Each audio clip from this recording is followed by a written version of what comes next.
Ce petit enseignement m'a paru important à vous faire. Il permet de rapprocher l'histoire du Bouddha et de l'école zen afin de mettre en pratique les fondements de ces enseignements. À l'époque du Bouddha régnaient les brahmanes, caste supérieure, prêtres hindous, et le Bouddha lui-même baignait dans cette culture jusqu'au terme de sa quête. C'est ainsi qu'il a édité les 4 nobles vérités.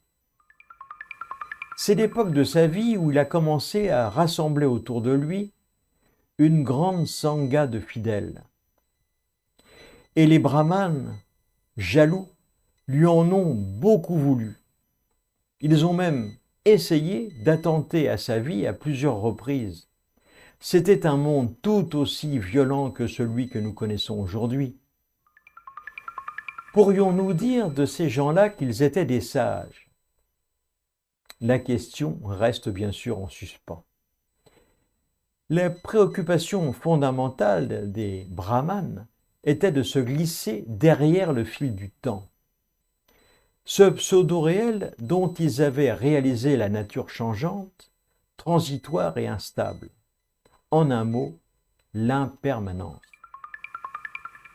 La préoccupation principale de ces pseudo-sages indiens était de chercher et de découvrir le réel véritable. Curieusement, c'est aujourd'hui encore notre préoccupation. Bizarre, n'est-ce pas? La question essentielle était donc qu'est-ce qui, dans cette création, est réel et qu'est-ce qui ne l'est pas? De notre point de vue, là maintenant, qu'est-ce donc qui est permanent, impérissable, non conditionné? Eh bien, la réponse à cette question est rien. Coup, le vide. Nous vivons dans un perpétuel déséquilibre. Une boule qui tourne dans un vide infini, autour d'une autre boule en feu, et dont l'ensemble tourne encore autour d'autres ensembles, la Voie lactée. Mieux vaut ne pas y penser. La question du permanent, et donc du je, est donc fondamentale si l'on veut dépasser une investigation théorique de la raison et donc du raisonnement. Pendant la méditation, la première chose qui disparaît est le raisonnement. Ne reste donc que cela qui est l'ultime vérité. Si le raisonnement arrive durant la méditation, alors tout le château de cartes s'écroule, tout est faussé, les pensées réapparaissent, il faut tout recommencer. Cela signifie que si l'on raisonne autour de cette question « qu'est-ce qui est réel, qu'est-ce qui est irréel ?», on ne pourra jamais résoudre celle-ci parce que pour ce faire, on ne peut s'adresser qu'à ce qui est au-delà de notre compréhension. Nos sens sont trompeurs. Notre raisonnement reste limité à son propre champ de connaissance. Cette question est donc hors de portée du mental, elle est insoluble. Seule l'expérience peut nous ouvrir ou nous entrouvrir une fenêtre. Pour ce faire, nous devons nous plonger profondément dans cet être véritable que nous sommes en réalité.